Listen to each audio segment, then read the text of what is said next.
یہ بچہ آئے اور تقریر آپ رات کے سامنے پیش کرے گا۔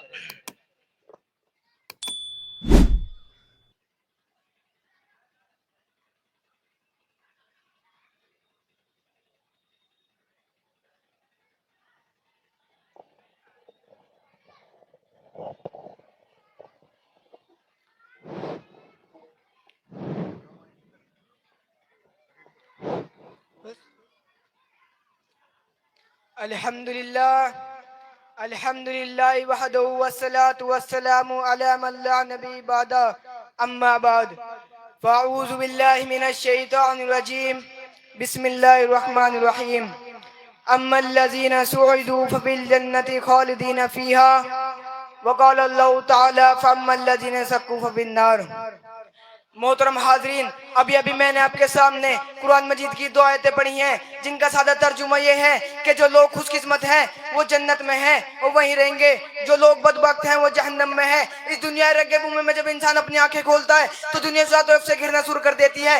اس طرح کوئی کا مینڈک سمجھتا ہے کہ اس کی دنیا کنواں ہے، اس طرح کا مگر لوگ باور کر لیتے ہیں کہ دنیا میں رہنا ہے، بالفرض کبھی مرنا بھی ہوگا تو فنا ہو جائے گا، ہڈیاں سخت ہو جائیں گی، جسم کے ٹکڑے ٹکڑے ہو جائیں گے اور اس دنیا کے بارے میں کوئی سوال نہیں ہوگا۔ مگر اس دنیا میں انبیاء علیہ السلام تشریف لائے، انہوں نے بتایا کہ تمہارے ہر تصور امتحان غلط ہے، یہ دنیا یہ امتحان گواہ ہے، یہاں تم آزمانے کے لیے بھیجے گئے ہو، یہ دنیا یہ امتحان گواہ ہے، یہاں تم آزمانے کے لیے بھیجے گئے ہو۔ اگر اس دنیا کے رہنے والے انسان نیک اعمال اور صحیح راستے پر چلنے لگے تو حق و صداقت کا علم بردار رہیں گے، خالق کائنات کے مطابق اپنی زندگی گزار سکتے ہیں، تو پھر مرنے کے بعد کامیابی ان کے قدم چومے گی۔ اس دنیا کا بسنے والے انسان سرکشی اور غرور کے راستے پر اگڑ کر چلنا چاہے گا، خدا بندے قدوس کے احکام کی نافرمانی کرنا چاہے گا، اللہ کی بنائی ہوئی زمین پر اگڑ کر چلنا چاہے گا، ظلم و ستم کی چنگاری اس اپنے بھائی کو جلا دینا چاہے گا۔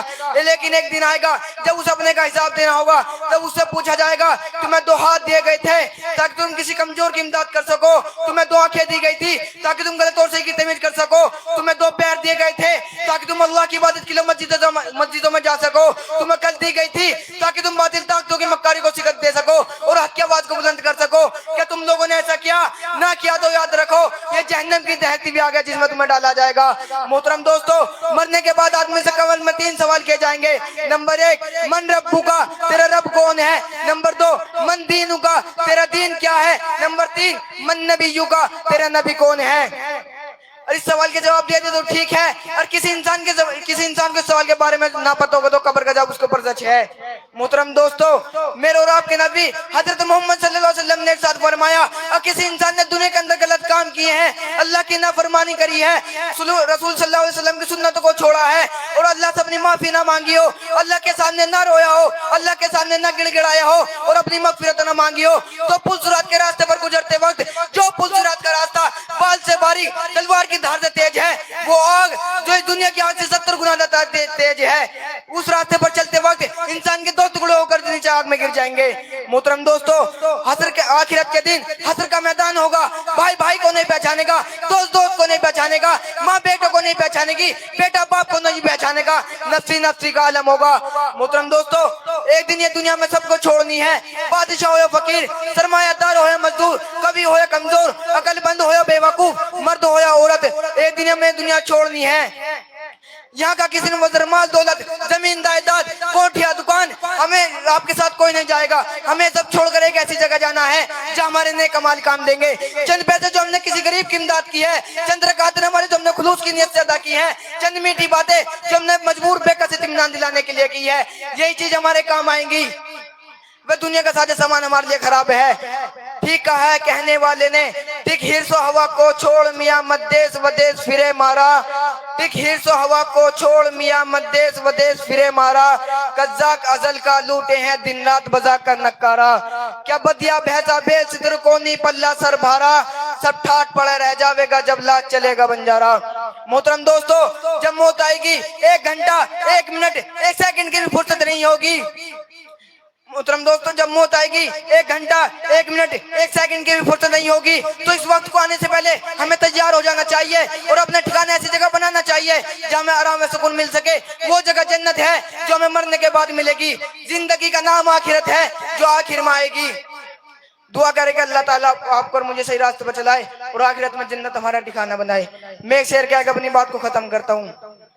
آج بھی ہو جو ابراہیم سا ایماں پیدا، آج بھی ہو جو ابراہیم سا ایماں پیدا، آگ کر سکتے انداز گلستہ پیدا۔ واخر دعوانا الحمدللہ رب العالمین۔ ماشاءاللہ، یہ تھے محمد زبیر ابن محمد الیاس، جو آپ حضرات کے سامنے آخرت کا منظر پیش کر رہے تھے۔ عزیزان گرامی، صحیح بات تو یہ ہے کہ اللہ تعالیٰ نے دنیا میں بھیجے ہی اس لیے ہیں تاکہ آخرت کی تیاری ہو جائے، اور ہم آج ادھر ادھر کے کاموں میں لگے رہتے ہیں۔ جو لوگ جوان ہیں وہ جوانی میں مست ہیں، وہ سمجھتے ہیں کہ موت آنی ہی نہیں ہے۔ جو بڑھاپے کو پہنچ گئے ہیں وہ یہ سوچ رہے ہیں کہ 2-4 پلوٹ اور کسی کے مار لوں۔ ایسا نہ کرو بھائی، قرآن کریم میں اللہ تبارک و تعالیٰ نے صاف ارشاد فرمایا، من جاء بالحسنۃ فلہ عشر امثالھا، کہ جو شخص ایک نیکی اور بھلائی کا کام کر کے آئے گا ہم اس کو 10 گنا اجر دیں گے، اور جو شخص ایک برا کام کر کے آئے گا تو ہم اس کو اس برائی کا بدلہ برائی سے دیں گے، اور ہم لوگوں پر ظلم نہیں کریں گے۔ یعنی ایسا نہیں ہوتا۔ لوگ یہ سمجھتے ہیں آج کہ ہم پتہ نہیں اللہ کو کیا بات پسند آ جائے، تو وہ اس چکر میں نماز بھی نہیں پڑھتے، روزہ بھی نہیں رکھتے، علماء سے محبت بھی نہیں رکھتے، طلباء سے محبت بھی نہیں رکھتے۔ تو ایسا نہ سوچو، بلکہ نیک اعمال کرو، وہ اعمال جو اللہ کے رسول علیہ السلام نے صحابہ کو بتلائے اور صحابہ نے نمونہ بن کر کے ہمارے سامنے پیش کیے۔ تو ہمیں چاہیے کہ ہم اپنی آخرت کی تیاری کریں۔